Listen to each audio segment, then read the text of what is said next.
Yeah,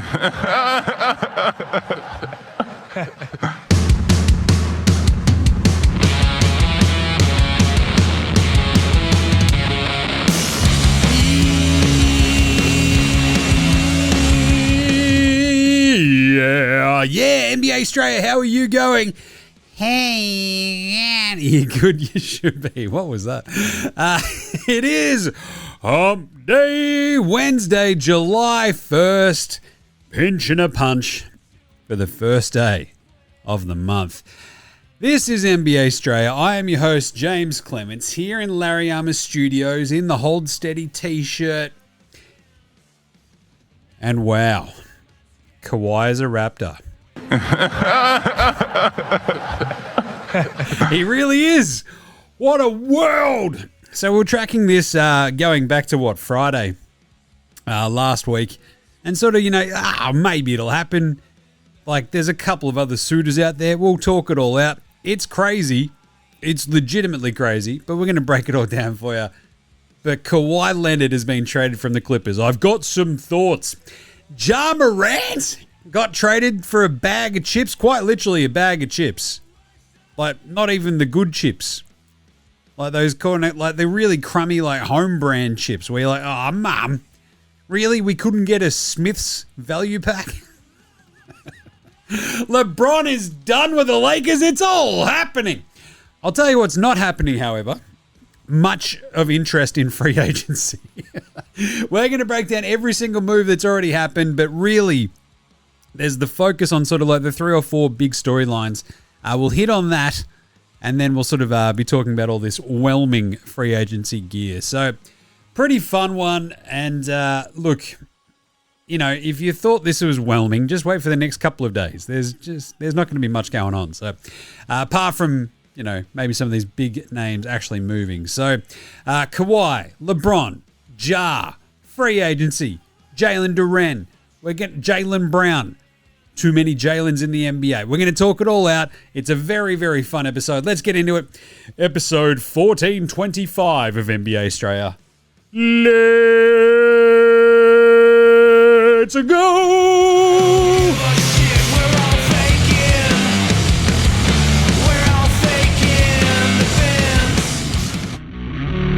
This is Josh Giddey. G'day, this is Andrew Gaze. This is Jack White. This is Joe Ingles. This is Darcy Daniels. This is Chris Anstey. This is Matthew Delvedova. This is Shane Hill. You're listening to NBA Australia. And you're listening to NBA Australia. And you're listening to NBA Australia. And you're listening to NBA Australia. And you're listening to NBA Australia. You're listening to NBA Australia. And you're listening and watching NBA Australia. This is NBA Australia. Let's do it.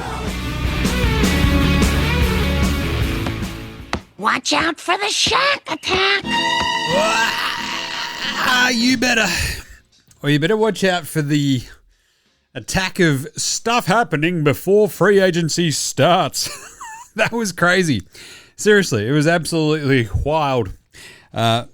What's sort of been going down. Essentially, so we last did a show Monday, and I sort of left it to sort of later in the day on Monday.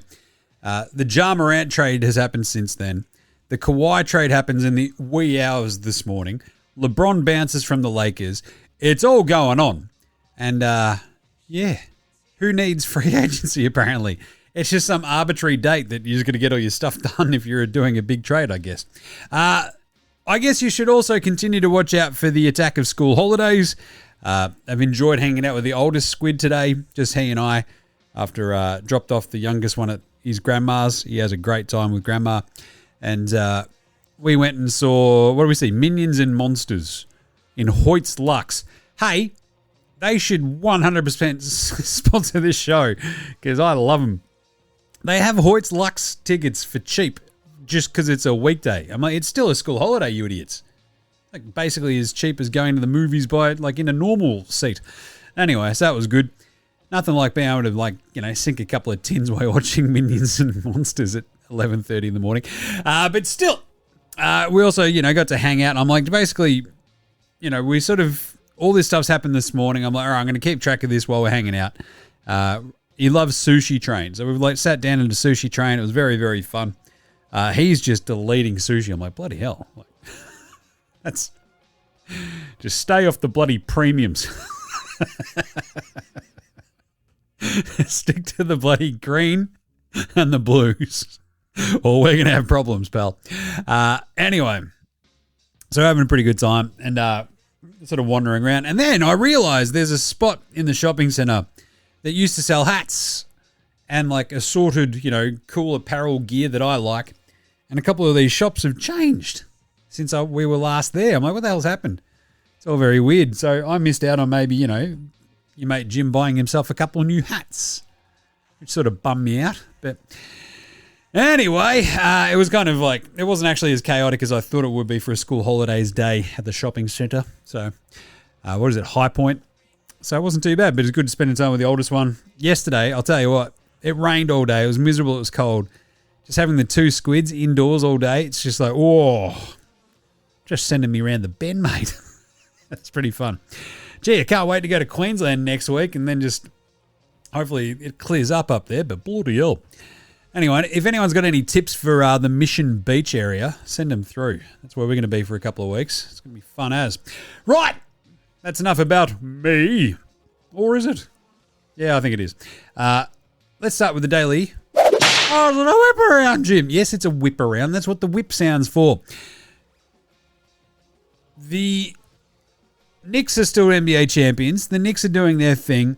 It is funny then sort of seeing like how I have to contextualize so many of these moves now in, can this win this team the title? Like, what do these moves contextually actually mean?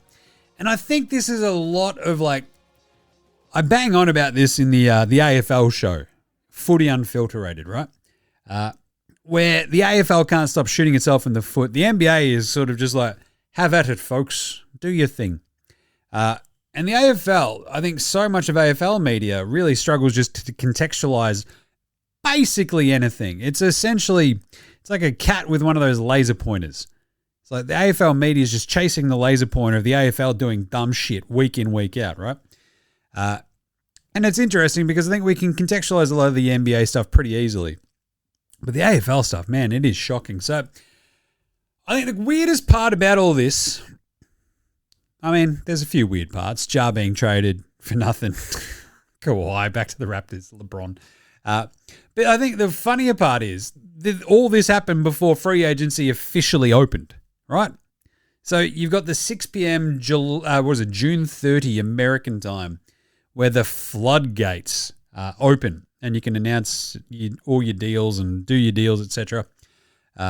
Which is still a bit of a joke because obviously these have all been worked out beforehand between the teams and the agents, etc.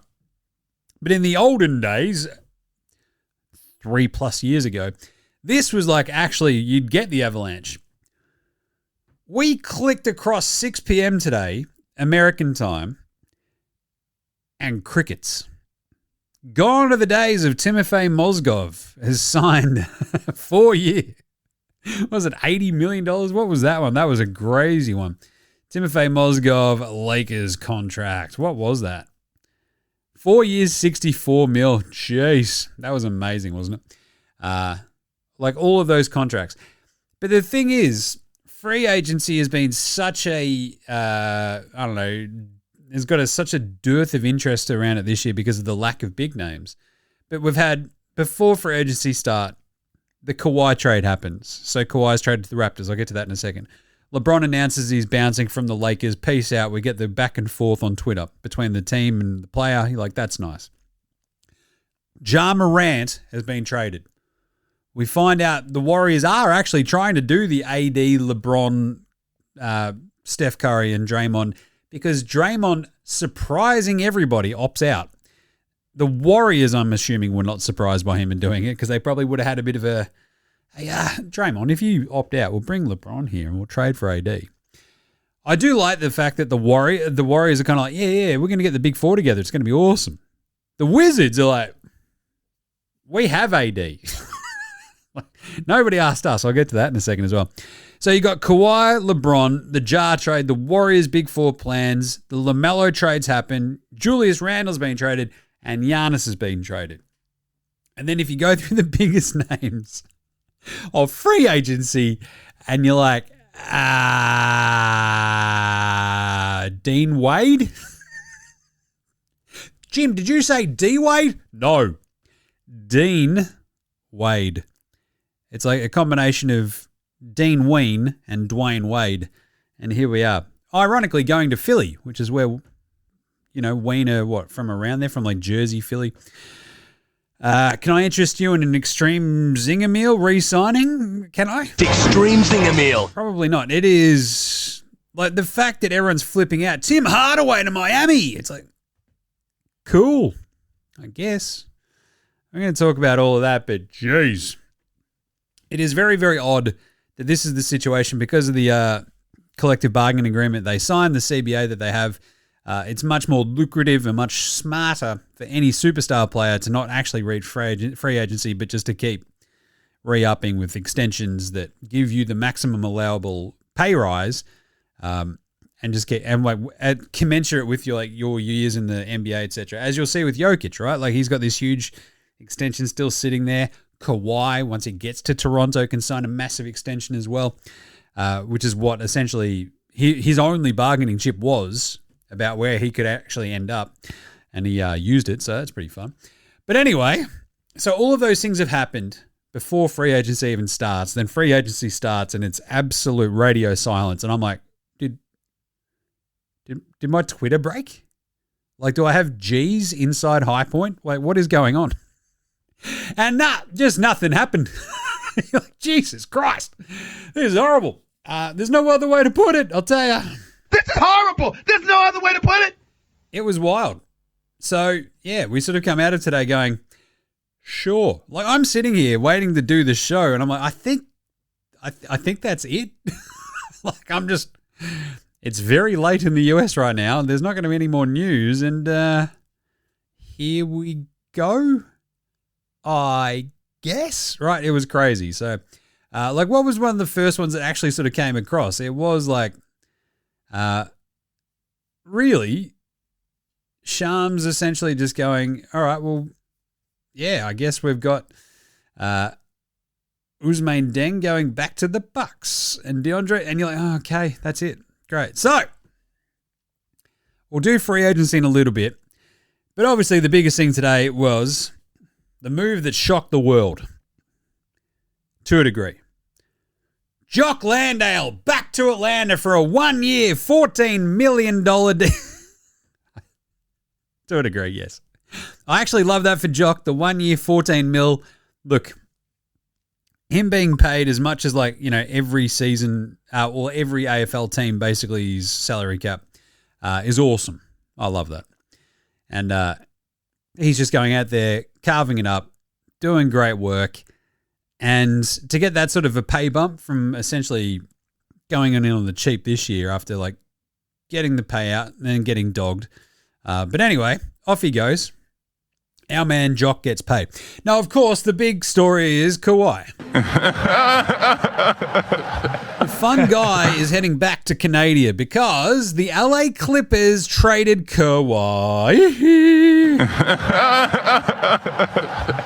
Back to the place where he won a finals MVP and an NBA title in 2019 in exchange for Brandon Spindles Ingram. That's right, old sleepy eyes himself, Grady Dick, and unprotected first-round picks in 2031 and 2033 to go with a pick swap in 2027 and 2030 and 2033 second-rounders.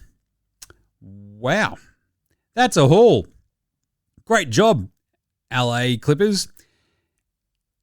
It also, when you see that for a bloke who literally just turned 35 years old, and then you remember that absolute flabbergasteringly moron, blunderheaded, dumb fuck Nico Harrison traded Luka Doncic for a cooked Anthony Davis, Max Christie, and one single fucking first-round pick, it makes you just want to hit Nico Harrison across the face again if you're a Mavs fan.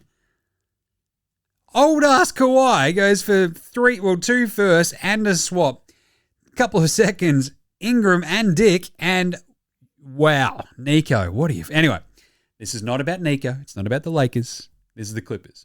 So what does this mean, Jim? Contextualize it for us, would you? Of course. That's what I'm here for. Obviously, for the Raptors, it means that they are once again loaded for bear, which is good. They've been in this weird holding pattern where you're like, if they're all extremely healthy, maybe. Right.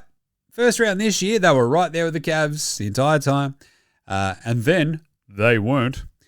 But this instantly raises their ceiling. You think about Scotty Barnes and Emmanuel Quickly, RJ Barrett, Kawhi Leonard, and Teenage Mutant Jakob Poeltl. And like they're all like, you know, any other sort of moving parts outside of that. Calamari Boyles, like what a defensive duo he could like, you know, create with Kawhi. Love Calamari Boyles. They do still have a few holes on this roster.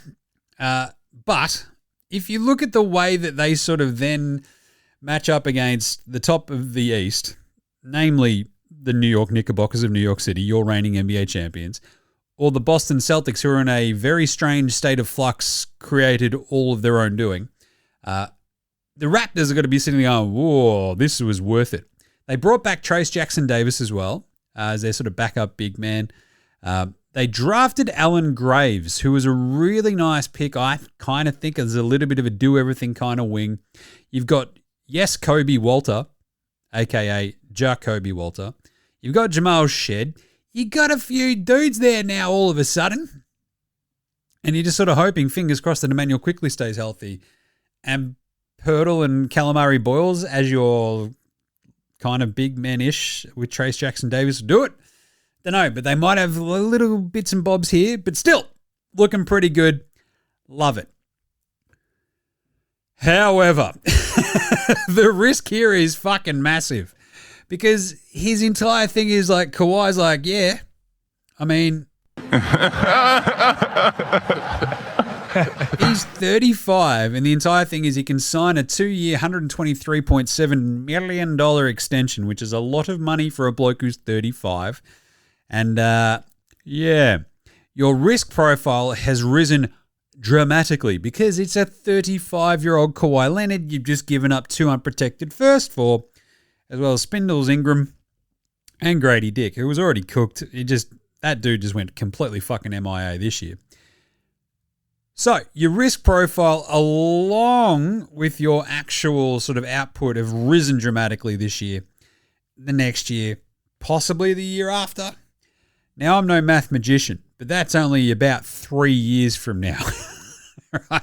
When Kawhi Leonard will be 38.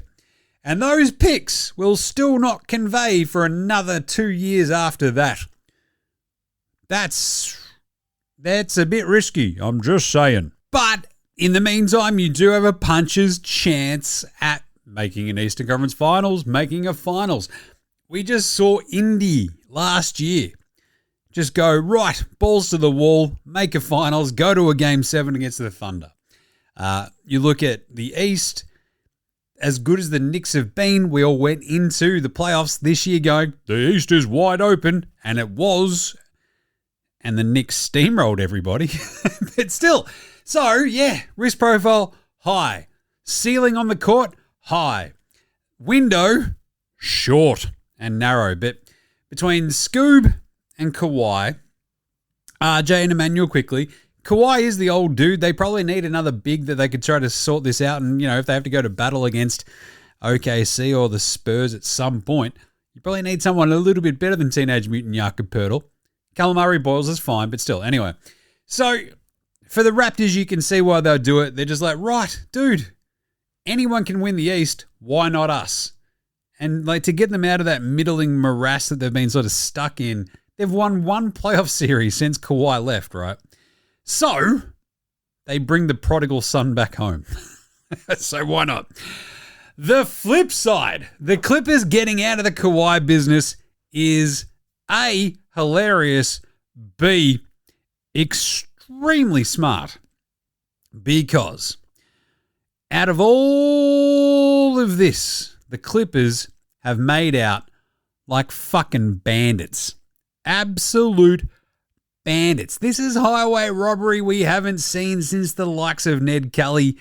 It is crazy. They've traded Zoobs, a 36-year-old James Harden, and a 35-year-old Kawhi Leonard for Darius Garland, Benny Mathurin, Isaiah Jackson, Brandon Ingram, Grady Dick, 4 first-rounders, which was this year's 2026 number 5 pick Keaton Wagler, a 2029 first-rounder from Indy, a 2031 and 2033 first-rounder from Toronto, 1 pick swap in 2027, 4 second-rounders, right?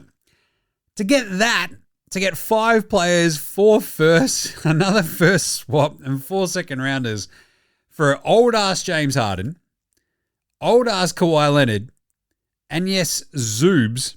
But Zoobs, I mean, you're looking at Zoobs and then you look at Wemby and you look at Chet, you look back at Zoobs and go, yeah, we could probably do better. That's ridiculous. They have done awesome out of this.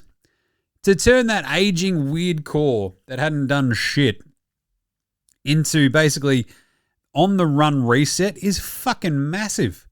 You've already kind of got like a backcourt set between Garland and Wagler. That's unreal. Now you've got plug-and-play Spindles Ingram. You've got Benny Mathurin if you decide to bring him back if you need to. You've got these picks. You've got plenty of options heading forward. And boom, the Clippers have just completely reset on the fly. They get an offer they basically can't refuse for Kawhi Leonard for a 35-year-old dude who just came off his like most consistent season ever because he stayed healthy remarkably the entire time, and they didn't make the playoffs. Yes, you should pull the ripcord. So love this for the Clippers. The only thing I guess is they really, you want to talk about like injury-plagued stars like Paul George and Kawhi Leonard when they're in the Clippers. They did bring in Darius Rucker Judy Garland, who isn't exactly a paragon of health himself, but still, he's young and, maybe not going to build around him, but he at least gives you a solid, steady 26-year-old at the point guard position who can do a little bit of everything, who might have a little bit of that star quality to him as well. You've got Wagler next to him as well as his rookie running mate. You've got Benny Mathurin, Bubba Miller, your pick. You've got Grady Dick now, Kobe Sanders, who you brought back. You've got Chris Dunn, Derek Jones Jr., Lopez. Like, who knows what could happen now? Who knows? But still, I kind of like the path they've put themselves upon, right? This is taking, you're not beholden to Kawhi anymore. You're not beholden to cousin Dennis. I'm going to talk about aspiration again later, but jeez. Great job, Clippers. So, what does this mean, Jim? Is this the Clippers sort of ducking down into the lower reaches of next year's Western Conference? Probably. It's like, welcome back, Clippers, says 14th place in the West. Sacramento are like, back, are we? Interesting. But still, the West is an absolute bloodbath. And the Clippers going, no, we want to get Ingram so we can stay relevant. It's like, that's fine, but he's a placeholder at best. Still, great job by the Clippers. Raptors, the 31 and 33 picks are going to 100% bite you in the ass. But you're swinging. You're swinging for the fences. You're going full Steve Smith, couldn't give a fuck mate moment, just like backing away, slogging it over like the point boundary. In a one of those stupid, how the hell did he hit that over point sixes, right? Love that sort of shit.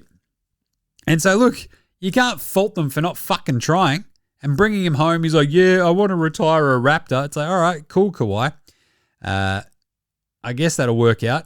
And it's kind of nice. Like, there's a little bit of the NBA romanticism about this because it was like the world's most successful fucking 1 year, 1 night stand.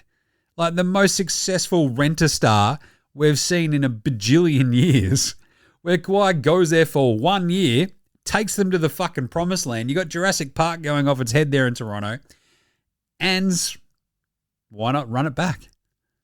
The only big problem is he's already fucking 35 now, right?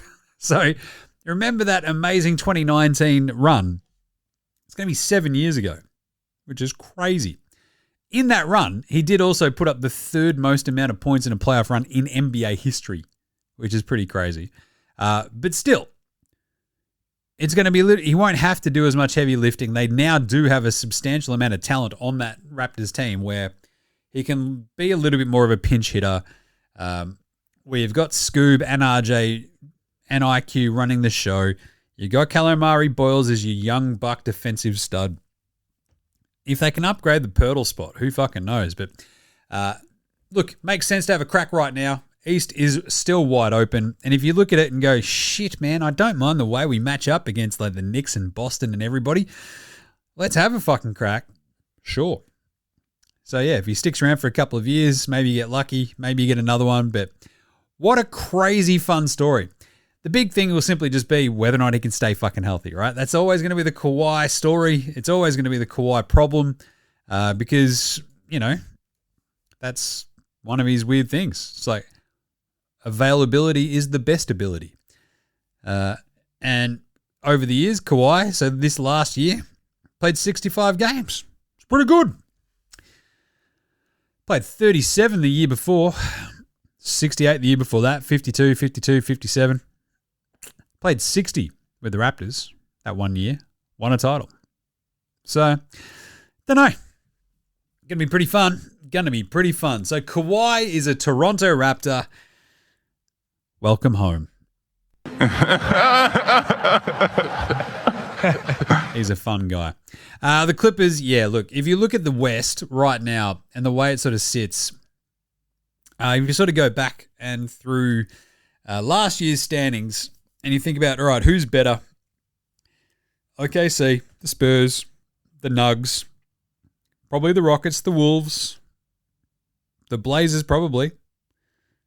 Who knows about the Suns? Who knows about the Warriors? The Pelicans are solid. The Mavs are solid. Grizzlies getting better. The Kings, the Jazz should all be better. I kind of feel like the Clippers could also be like, in that bottom three, outside the top 10. But look, they've got a fucking treasure trove now. That's fine. To get that back for a 35-year-old Kawhi, you do it 100% of the time. It's fine. My big side question for all of this is, why the fuck did Detroit not try to just jam themselves in there and go, we don't care if he wants to sign an extension with us. He would fix absolutely everything that ails us. Minnesota, I mean, they've got nothing left to trade. That's the tough part. But Detroit's an obvious one. Even if Boston had have gone, look, the Jaylen Brown thing is really shitting us up the wall. How about just Kawhi for JB right now? Just call it in. Let's just fucking go. I don't even care if he wants to stick around. We're now out of the JB business. I don't know. There's a couple of other sort of like bits and bobs where you're like, I feel like you probably should have kicked the tires on this a little bit more. Dallas. But at the same time, if no one else is willing to pony up 2 firsts, unprotected, fucking hell. Yeah, you'd want to make sure that he's actually going to continue on with you after this year. So I'll pay that. So yeah, I can't really begrudge other teams really for not jumping in and, sight unseen, extension unsigned, jumping in. It is a little bit hard to think, not to think that it's like the Raptors getting back with an X. It's fun for a little bit. You're like, wow, why did we ever break up? And then it slowly starts creeping back in. I'm like, oh, yeah, that's why we broke up. Regret, resentment just builds up and up and up. And then it all goes to shit real fucking quick. So, yeah, I don't know. Now it's a 35-year-old Kawhi. Maybe it's just like, a bit more mature. I know it. Nah, I don't think that's how he's going to go. It's just more you're going to be paying a shit ton of, like over $50 million for a 38-year-old Kawhi is going to be a bit hard to swallow, but here we are. Right, so Toronto, Kawhi, Clippers, made out like bandits. Other teams probably wouldn't have topped that Toronto offer, and here we are. The other big trade, Ja Morant, sent to the Portland Trail Blazers for Jeremy Grant, Chris Murray, and wait, that's it? What do you mean that's it? Jeremiah Grant, and Chris Murray that was it. Far out. That's crazy, isn't it? Memphis, you poor bastards. If that's the best return you could get for your man, Ja Morant, that is just, it's bloody terrifying, isn't it? So if you sort of go back through this and you go, well, yes, he's an explosive athlete who doesn't seem to have that much explosiveness left in his athleticism. He can't shoot. And he loves shooting. Well, yeah, unless it's guns. He fucking loves to do that. He's all about that. But, wow. I will tell you what. In terms of trades, it's just, to get Ja Morant for fucking nothing is awesome for Portland. It also feels like there should be something else coming, right? Surely there's a Jaylen Brown trade on the horizon because Portland now have Ja Morant, Jrue Holiday, Scoot Henderson, and Damian fucking Lillard. Remember? He's still on the Blazers again after his Achilles tear. I'm no math magician, but I'm pretty sure he can't play 4 point guards at the same time. Oh, Lord. I will tell you what. So if you can trade for Jaylen Brown and maybe Sam Hauser or something and send back Jrue Holiday back to Boston with Scoot Henderson and Shaedon Sharpe, there you go. Lock it up. No other picks. I think Portland might own a Boston pick as well. Maybe you don't need Sam Hauser, or maybe you get Sam Hauser and you give them back their pick at some point. But Scoot, Shaedon, and Jrue for Jaylen Brown, and insert Sam Hauser here or whatever. I mean, it's not that bad, but at the same time, at the moment, we don't know anything more. That's kind of it. So, Lordy, what are we doing?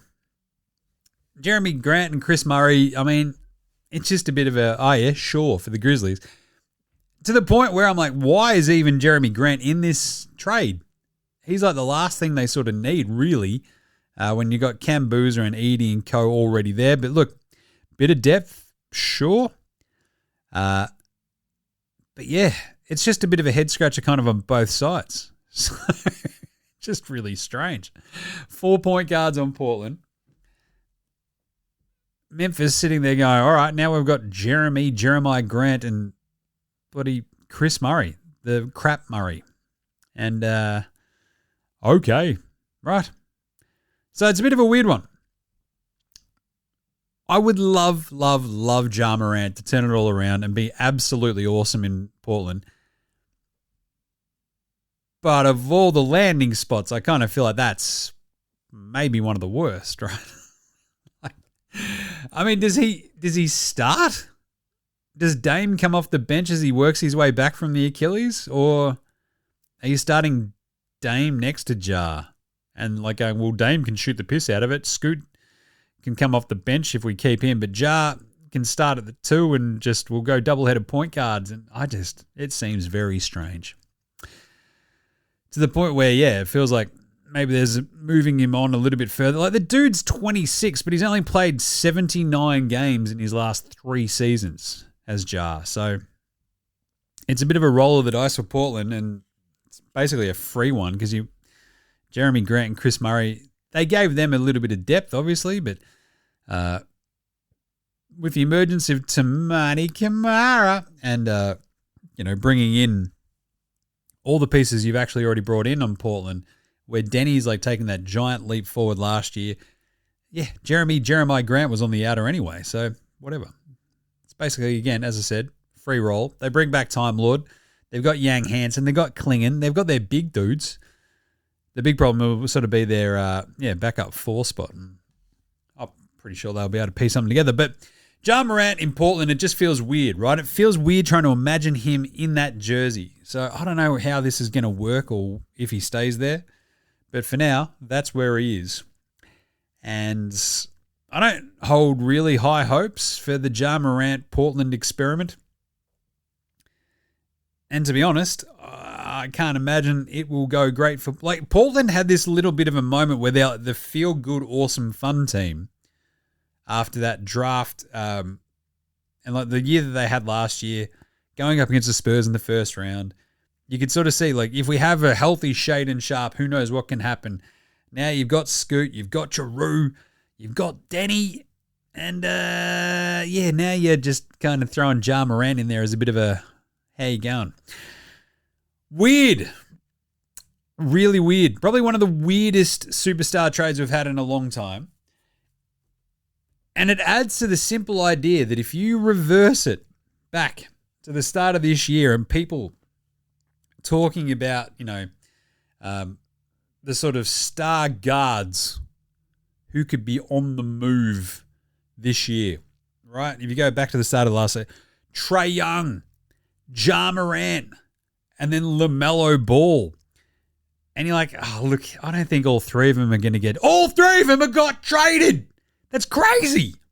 LaMelo is still probably the most surprising considering how good the Hornets were in the second half of the season.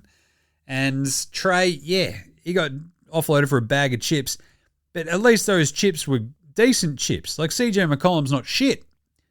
Ja Morant, as I said, got traded for the shit bag of chips. The own brand chips. Where you're like, half his bag is fucking air.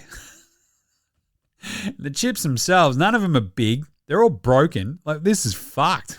So, yeah, not great. Portland fans seem very, very, very just confused, bemused. Not shooketh, but just a little bit, what the fuck are we doing? So, yeah, it's pretty funny. So, Ja Morant on Portland.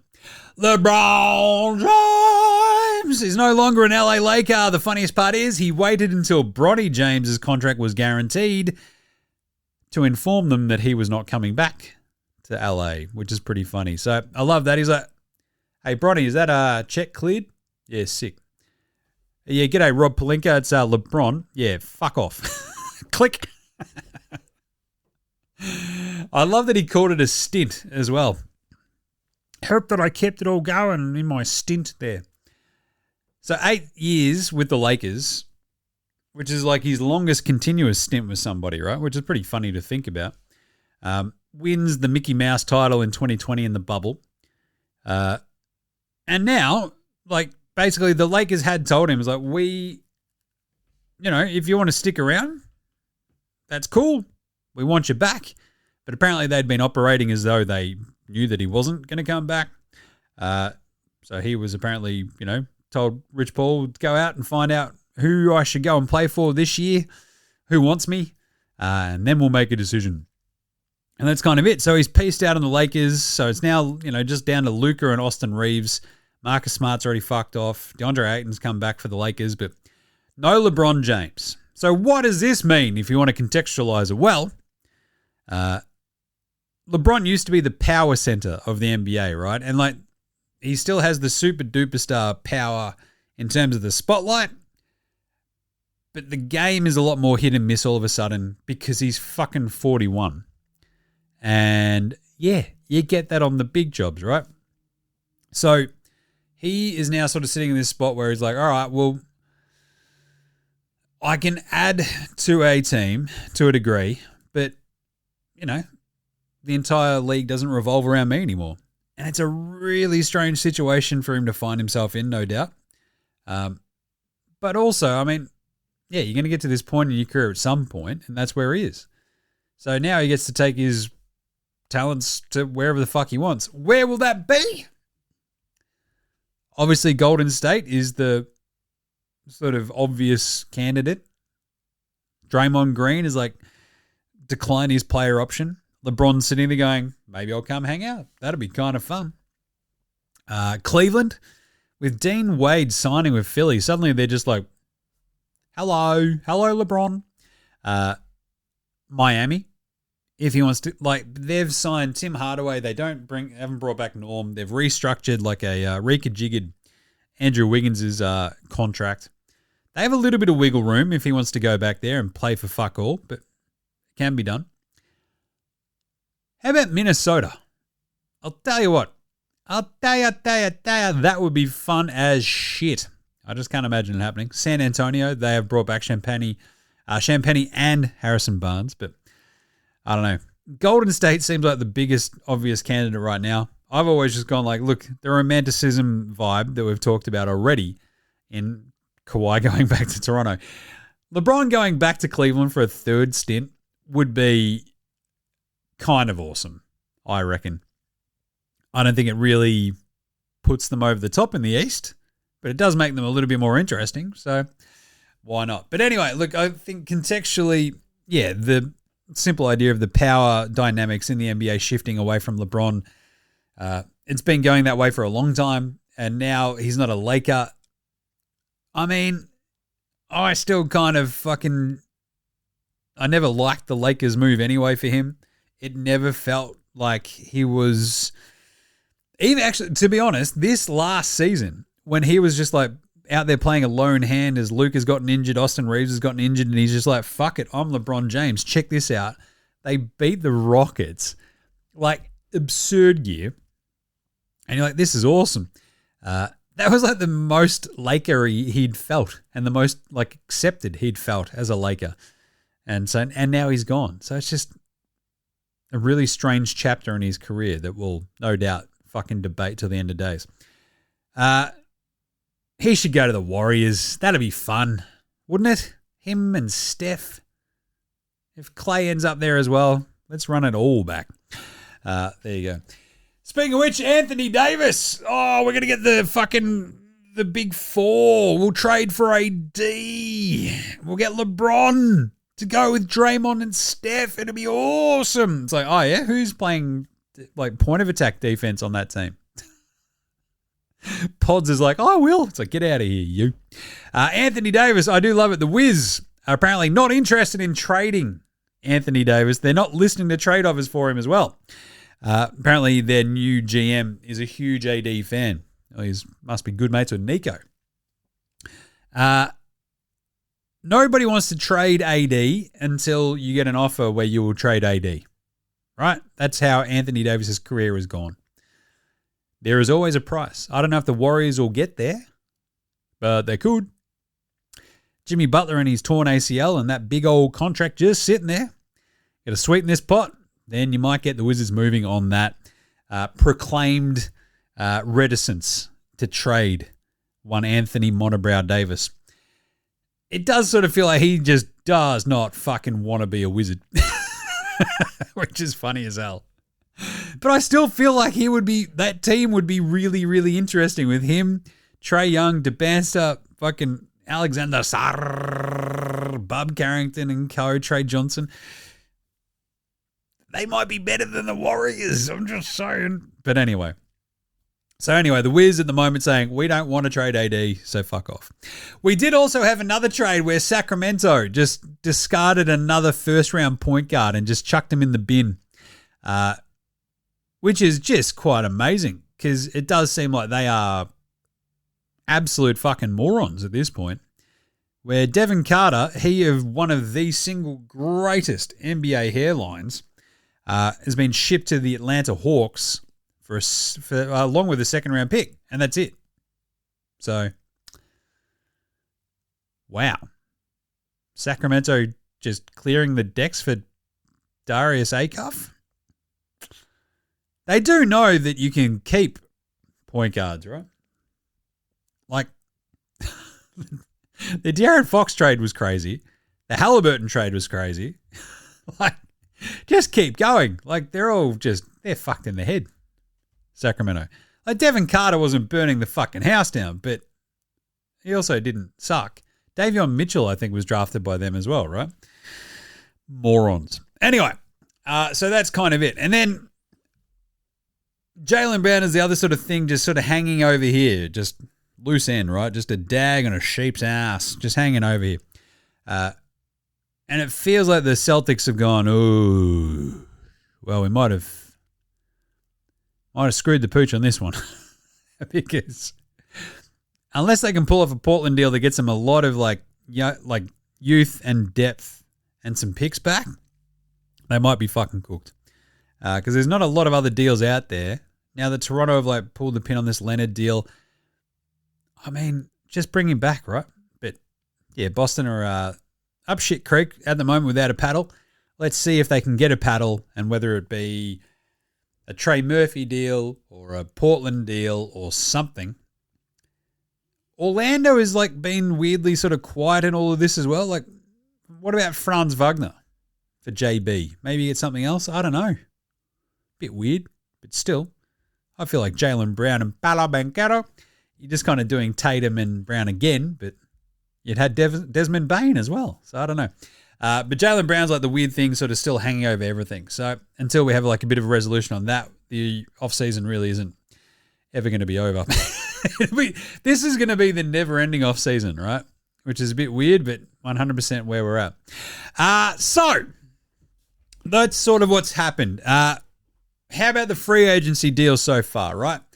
Let's. I'm not going to grade them, but I will talk them out. Dean Wade goes to Philly from Cleveland. 4 years, $39 million. I've seen people go, oh, Dean Wade, $39 million. Yeah, for 4 years. It's less than $10 million a year. That's less than the mid-level exception. What are you talking about? I think it's fucking pretty good for Philly. Like, they just sort of need dudes who can shoot the fucking piss out of the ball. Next to VJ, Maxey, and Paul George, along with Embiid, like Dean Wade, Kelly Oubre, and like, that's just, yeah, more three-point shooting, a dude who knows where to be on defense. I do love that there are, for over like the bunch of years at Cleveland, are like, when we've got Dean Wade, we're really good. It's like, yeah, all right. So, but when he's not that imperative, and for less than fucking, what, less than $10 million a year, you're laughing at that. So I like that for Philly. Luke Kennard, the Duckman. 2 years, $13 million to go to Phoenix. There's an like everybody loves having a Luke Kennard, trading for Luke Kennard. Then they have Luke Kennard, and you're like, now we've got Luke Kennard. Cool. Remember when he was the Lakers' savior? That was fun. Tim Hardaway Jr. follows in his dad's footsteps and goes to Miami, buying 1 year, $6.5 million to play next to Giannis and Bam and be the only guy who can shoot on that team. Brutal. That's pretty good. It's a solid pickup at the cheap, I guess. Gets to go hang out with his old man. That's pretty fun. I mentioned this one earlier, the Extreme Zinger Meal. The Extreme Zinger Meal. Heading back to Golden State. 2 years, $40 million. There's only $3 million guaranteed on the second year, so it's a pretty decent deal for the Warriors. Like, if they get LeBron, the way they babied the Zinger through last year, and he still got fucking hurt, I don't know. There's still like even if they don't get Anthony Davis, but they get LeBron, they are still fucking fascinating if Zinger can stay healthy. That's always going to be the problem, though. It's if he can be the supercharged Zinger. Supercharged Zinger Burger. Right? Can he? Don't know. But they do look very, very interesting, that Warriors team, with the Zinger, with Draymond, with LeBron, with Steph. You know, no Moses Moody, no Jimmy Butler, but, you know, they've still got a couple of dudes. That's kind of fun. So good job by, you know, Warriors getting Zinger. And if they get Anthony Davis, who fucking knows? Could be chaos. That way, you've actually suddenly got a bit of size to throw at the likes of OKC and San Antonio, don't you? Right? You've got Al Horford there as well. And they're sort of signing all these deals so they can actually finalize it once LeBron makes a decision. But yeah, ironically, LeBron making a decision again in 2026. What a world. Can't believe the last one was 16 years ago. But anyway, so yeah, Zinger, Al Horford, LeBron, AD. Suddenly you've got a lot of frontline size if that actually gets pulled off. The only other problem is everywhere else. Like, yes, Steph's good, but fucking hell, man. Anyway, Keon Ellis goes to Brooklyn. Cleveland's amazing pickup at the trade deadline. I love Keon Ellis, so I don't know what the fuck Cleveland and Kenny Atkinson were doing, but Brooklyn snagged him on a very cheap 2 year, $18 million deal. Again, less than the mid-level exception. Bogdan Bogdanovic goes to Houston on a 1 year deal. I didn't see a dollar attached to this, but that's pretty good. Like, for a team that just needed sort of more shooting off the bench, a little bit of extra playmaking as well. If they get Fred VanVleet or the Fighting VanVleets back this year, you've got Reed Shepherd, you've got Bogdan who can handle it a little bit. Solid. Like that for Houston. The Spurs bring back Harrison Barnes, Black Falcon, on a 1-year, $8 million deal, and Julian Champagnie on a 3-year, $45 million deal. Basically pissing off his $3 million team option. He was obviously very, very good in the playoffs. The only other dude, it's him and Devin Vassell who could actually hit fucking threes regularly for them. He was a little bit hit or miss. He had that in Fuego little bit where he just couldn't miss, and then had a couple of games where he couldn't hit shit. That's the Champagnie situation. But the Spurs basically just going, right, this is cool. The other thing about the Spurs that's newsy is we've got Rui Hachimura and John Collins and a couple of these other big forwards that San Antonio would probably be in the running for. They don't want to give anyone more than a two-year deal around that mid-level money, because obviously they're going to get absolutely slammed by the salaries of Wemby, Castle, and Harper at some point, right? So, yeah, smart moves, I guess. But bringing back Barnes and Champagnie, sure, they probably need one more big body, one burly fella that can throw down a little bit. And we'll see how we go there. Speaking of which, Time Lord Robert Williams is staying in Portland. It's kind of nice. You got Klingon and you got Time Lord Yang Hansen, I guess. Ja Morant just driving into a bunch of trees. It's going to be fun. But 3 years, $44 million for Time Lord. If he can stay healthy, it's a great deal, but that's the big question. Miami, Andrew Wiggins, 3 years, $64 million deal is what his sort of re-jiggered outlook is now. Which seems like a little bit, but then you realize Miami kind of have to pay to keep him, I guess, because they've got no one else next to Giannis. We go, yeah, all the talent in the world, plays basketball. It's like a 9-to-5 fucking accountancy job. And they brought back Simone Vecchio on a 1-year deal. Pretty good. They've got to build out that depth as much as they can. They've got Hardaway, Wiggins, and Fontecchio next to Giannis and Bam and Davion Mitchell. Probably going to need someone who can shoot. Yeah, Hardaway Jr. is not too bad. Nurk goes back to Utah, 2 years, $22 million. That's all right. That's solid. Sort of breaking case of emergency. Backup big man as well, right? Between what? They've already got Lowry, Triple J. Kessler, I guess, is still floating around, so keeping Nurk is just very smart business. What I don't get is Kevin fucking Huerta. The Ginger Ninja returns to Detroit. 3 years, $27 million. Now, I would much prefer to have fucking Dean Wade than the Ginger Ninja. Yes, he might be my ginger brethren, but fuck me. That guy forgot how to shoot. Remember him on Sacramento? Deadeye. He's been fucking horrible. Well, not horrible, but just not very good for the last 2 years. Go back 3 years. His three-point shooting is falling off a fucking cliff. You meant to do one thing well, Kevin. Jesus. Anyway, so Detroit, that's a move, I guess. I mentioned Trace Jackson-Davis staying in Toronto, 1 year, $2.4 million. DeAndre Ayton opted into his $8.1 million deal to stay with the Lakers. Zach Collins is sticking in Chicago, 2 years, $17 million. That's fine, right? They've brought in Nick Claxton. Zach Collins is a backup big man on $8.5 million. Love that. DeAndre Jordan staying in Denver for his 19th year for a 1 year deal. Not bad. Sham Wow is sticking with the Knicks. 4 years, $24 million is the reported deal. Thomas, not Kobe Bryant, is sticking around with Cleveland for another year as well. I didn't see the dollars on that. Kobe, not Bryant, the Colonel Sanders, is sticking with the Clippers on a 4 year, $11.2 million deal. Not bad. Bones Highland back to Minnesota as well on a 1 year deal. No one else wants him. Day'Ron Sharp, very solid backup big man in Brooklyn. 2 years, $20 million. Love that. He's been super duper solid, ever dependable and reliable. It's just a pity the rest of the team's a bit weird and shit. Ousmane Deng, I mentioned that. Milwaukee brought him back for a 3 year, $17.5 million deal as well. I actually don't mind this. Ousmane, I mean, we've got the NBL connections there, but he's like 23. And he's just been sort of floating around, hasn't gotten much run. When he did get some run with Milwaukee last year, he wasn't bad. So that's a good cheap flyer, I think, for the Bucks. What else? Brandon Carlson off to Portland. 1 year, $2.5 million deal. Backup, big man.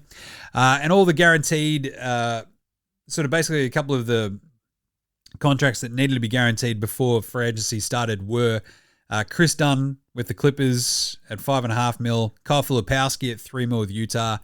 Leonard Miller with Chicago, $2.4 million. Not a bad sneaky one there as well. And Shvi Mahalik with Utah at $3.8 million. Cam Christie on the Clippers, that got pushed back to July 20, and Cam Jones was waived by the Bulls as well. So, what's left to figure out after all of this, Jim? Well, LeBron James, obviously. I'd expect he goes to the Warriors, sort of make it all about him. It would be nice if he went to the Cavs. Jaylen Duren. So he's out there getting meetings with the Lakers and Sacramento, and basically hanging out with folks and going, yeah, I'm a free agent. And then Detroit's like, you're a restricted free agent, Jaylen. And so the Pistons are like, yeah, we're not going to sign and trade you. We are going to match any offer sheet you do sign with anybody. So all the Jaylen Duren stuff, it does sort of feel like Detroit are like, hey, man, go out and get your deal. We'll match it. But you do the legwork. We'll be waiting, which is good. It kind of feels like that's what Utah is doing with the next name, Walker Kessler. He's taking meetings as well, which, again, I do love. And Utah kind of like have probably got a number that they will go to. It'd be very interesting if someone can pry him away. I've said before, I think like Brooklyn should throw the fucking bag at him and just go, let's go. It doesn't feel like he wants to leave Utah. But yeah, the sort of back and forth that they've had, what was it, the 5-year 140 that he sort of turned down seems a bit strange. But anyway, Walker Kessler's still out there. But again, restricted is making it all a little bit tricky for him. Norm Powell still out there. It'd be nice if Detroit just, locked him away. But still, no news right there. The other Mitch Robinson as well. We still don't really quite know what's going on with him and the Knicks. But yeah, Mitch Robinson probably fairly in demand. The big problem is like who's got cash. Like Brooklyn's another one that could go after Mitch Robinson, rubbing in the Knicks' faces a little bit. Draymond obviously opted out. You expect him to go back to the Warriors. Just sort of depends on the numbers and like what's going to happen with LeBron. Johnny Kuminga, old cum dog millionaire, Atlanta. They declined the team option, I think, on him. So he's off and sort of floating around in the ether. And so is Benny Mathurin. I think same vibes. I'm pretty sure we didn't see anything pop off about his team. I think his team option was declined, so he's out there just sort of... Oh, no, they tendered him a qualifying offer, so he's restricted. Yeah, that makes sense. Bring him back. Marcus Smart is very much expected to sign with Houston at some point. Brad Beal declined his player option of $5.5 million. So I don't know where Brad Beal thinks he's going. Good luck, Bradley. It's like, oh, hey, man, I thought I was a big part of the Clippers. Oh. And then the obvious last two, a couple of the other ones. Sandro Mamushvili, he looks like he's very firmly on the Lakers' radar. And so is Q Grimes. Interesting names. I don't know how they fit with Luka and Reeves, but sure. And then you think about this sort of cadre of other sort of floating veteran-ish kind of guys. Anthony Simons, nothing going right yet. Very big possibility he ends up back in Chicago. They could use another body shooter, playmaker. Colin the Sexman Sexton, again, backup guard, very, very handy for somebody, I think. He's like 27. Let's go the Sexman. And then the two sort of big sort of power forwards, John Collins, that's a tall cocktail, and Rui Hachimura. Where do they land? Your guess is as good as mine at the moment, but yeah, we don't know. Both their names have been floating around. I do like that Brooklyn is involved in a bunch of these. It's like just because they've got money, they're just rumored in all of it. So it's a bit weird. And then my favorite one is Russell Westbrook. You know how much I love Rusty. Him back to Washington would be absolutely immense. That's what's rumored to have been happening. Russell Westbrook getting into that locker room with AJ DeBanster, Trae Young, Anthony Davis, Alexander Sarr speaking in French. Fucking sign me up. That'd be awesome. And yeah, that's kind of just about it. Like, I don't know, Okja Agbaji, sure. Who else? Aussie Matty T is like the last sort of standing Aussie as well, with probably no movement on Dante. Duop, obviously, ACL. Aussie Matty T, Matisse Thybulle is actually probably not a bad look if you're the Lakers. If you're like, well, we need 3 and D dudes to put around Luka and Reeves. because we just need someone who can play some fucking defense. And Aussie Matty T's like, oh, I can do defense. That's what I do. I don't know about the 3 part of the 3 and D, but I can do the D. So that's what he should do. Right. And that's where we're at, right? So as I said, a very whelming day, opening day of free agency. Let's do some very quick nahs, I reckon. We've got some good ones here, and then we'll get out of here. So we'll take a very quick break, come back with some nahs right after. Let's say this. This is Cam Glidden. This is Anthony Drimmick. This is Mitch McCarron. This is Jason Kadee. This is Darryl McDonald. Hey guys, this is Hugh Greenwood. Yo, what's going on? This is Illy. This is Mark Worthington, or commonly known as Wortho, and you're listening to NBA Australia. You're listening to NBA Australia. And you're listening to NBA Australia. And you're listening to NBA And you're Australia. listening to NBA Australia. And you're listening to NBA Australia. And you're listening to NBA Australia. You're listening to NBA Australia.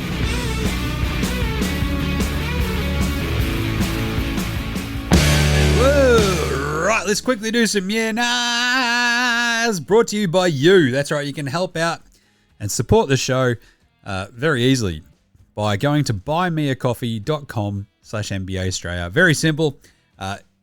You can essentially just shout me a coffee. Keep the lights on here. That also gets you in the Dead Set Legends Club, where you get exclusive content every month, which is very, very fun. Very fun to do. So, yes, go do that. Buymeacoffee.com/NBA Australia. Matty B. Hey, Jim. Some of this trade stuff has been a bit weird. Yeah, nah. The Suns are a living definition of the concept that it's better to sit there and let everyone know you're a moron rather than opening your mouth to prove it. With the Bridges trade, I'm pretty sure they just opened their mouth. Yeah, nah. Yes, I love this. I absolutely love that adage as well, right? It's better to have people think that you're an idiot by sitting there silently than opening your mouth and proving it to them, right? That's what it sort of felt like with the Suns thing. Like Bridges that's not the cure that ails you. Like is that going to be the move that puts you over? A 2033 unprotected first for Miles Bridges should just they should make Matt Ishbia just sell the team at that point. What are you doing? That is a Barry Crocker shocker of a trade. Yeah, and that's when you go, oh, but Michigan State's like, I don't give a fuck where you went to college. It's still stupid as hell. Yeah. It's like, oh, but we built, we had a really good year, built it up on defense and grit and grind. And then you trade for Miles Bridges? Jesus Christ. The only thing he's ground is his fucking ex-partner's neck bones. Oh. Don't like that either. He's a fucking piece of human garbage. Fuck Miles Bridges. Anyway, Jamie R. Jim, do you think the Hornets offloaded Ball because they were sick of his childish shit? Yeah, nah. I think they offloaded him so they didn't want to be culpable in the reckless driving charge that would eventually come across.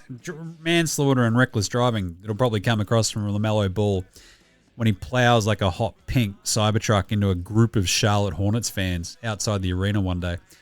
They're like, nah, he's your problem now.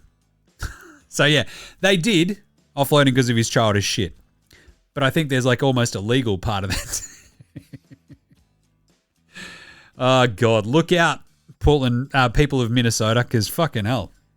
Those icy roads, God damn, I'll tell you, you got to have a cop or two stationed outside that arena as he pulls out at every game. Ticket, until his dumb ass realizes to not do the dumb fucking shit.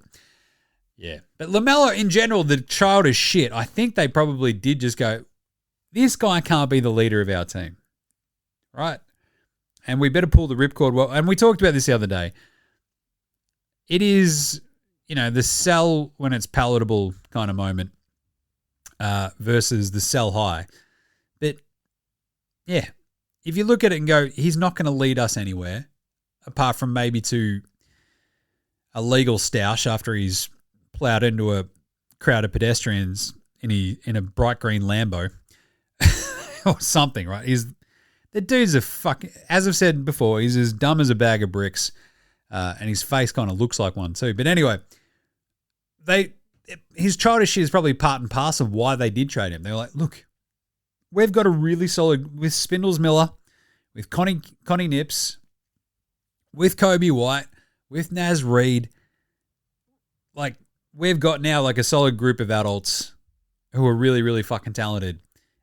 And to get Naz Reid in, that's going to help them get all better rather than LaMelo being a fucking absolute moron.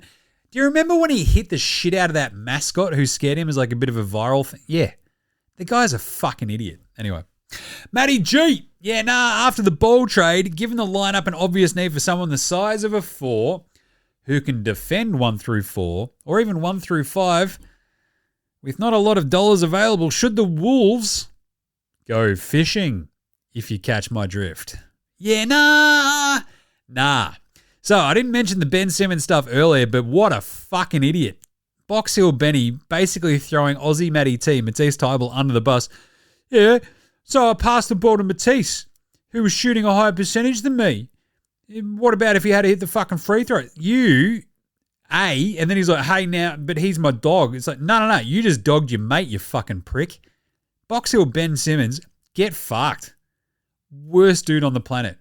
Oh, hey, man, I'm just like trying to get back into like shape and maybe another team will take, a chance on me. But, I'm just out here trying to get right before I go. But nah, you throwing Matty T under the bus means you're an absolute fucking dog. The dumbest fucking prick on the planet with absolutely zero self-reflection. Like, seriously, I was... So reading... You go back and you read that entire thing and you're just like, oh, he is a fucking idiot. So everything is well-deserved, Ben Simmons. There you go. Unpopular opinion of the day. Now look at me, please. Look at me. Well, to answer Matty G's question, I wouldn't have Ben Simmons on my team at all. Because he's a fucking idiot. Simple. Absolute waste of space. Stole a bunch of money. He's got the heart the size of a fucking pinprick. What a moron. My unpopular opinion of the day today is, with Kawhi now going to the Raptors, Boston kind of have to keep Jaylen Brown, right? If you're not going to trade him for a shit ton of depth, like a half-decent star-ish caliber kind of dude and some more depth, like a Pelicans trade, if you're going to get Trey Murphy and Herb Jones and some other stuff back. If you get Eve Missy in that deal, maybe, but fucking that's pipe dream shit, like a crack pipe dream if you're a Boston fan. I would rather sort of just go, look, fuck, dude, they've got Kawhi, they've got Scotty Barnes.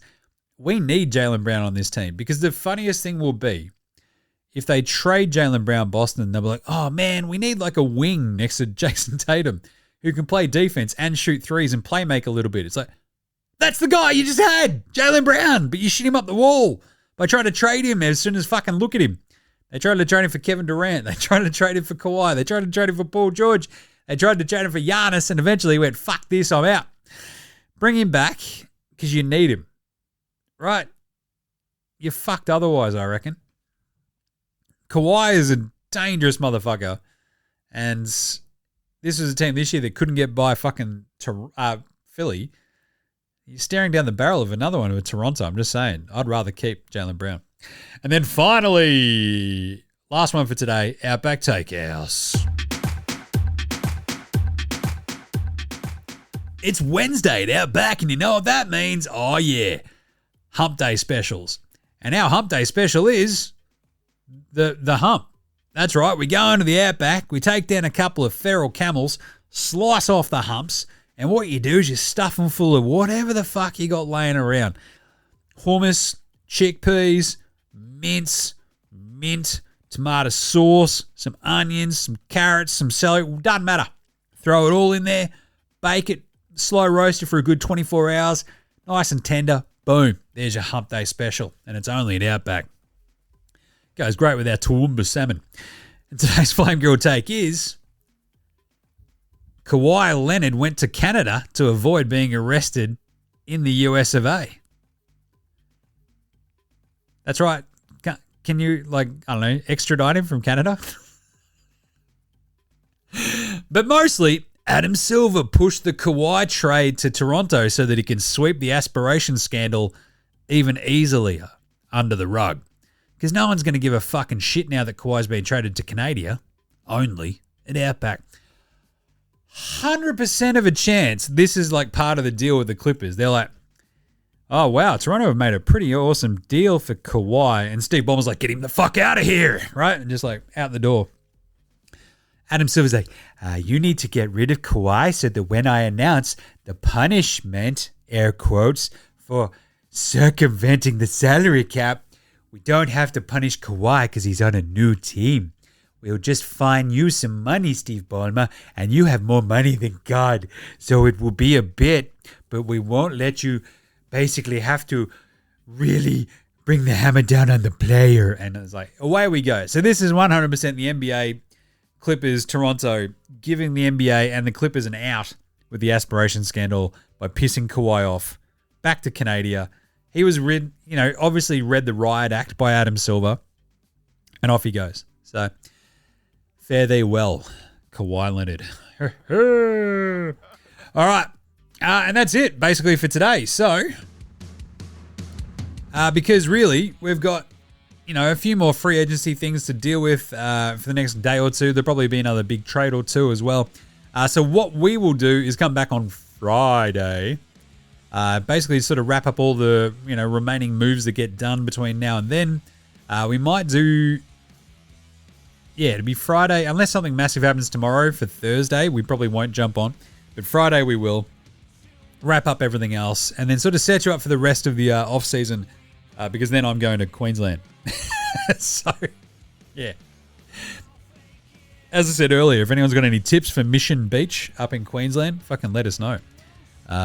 Should be a really good time. So we'll be up there for 2 weeks. So really, hopefully a couple of things happen basically from here on out through the next 2 days. We can wrap them up on Friday. If anything else happens over the weekend, I can probably jump on Sunday night really quickly and throw down any sort of reactions or whatever. But we're on a plane on Monday. So that'll be kind of it. So yeah, Friday we'll wrap up everything else that's remaining, set you up for any other remaining questions and let you chill. So I can actually just go and have a bit of a holiday with the fam, which would be kind of nice. So yeah, back on Friday. In the meantime, though, make sure you're following NBA Australia across Twitter, Facey, IG, TikTok, YouTube, all the good stuff, of course. You can also get around Footy Unfiltered for all your AFL gear with myself and Jez. It's always a great time. NFL Straya as well. We'll be back soon with that.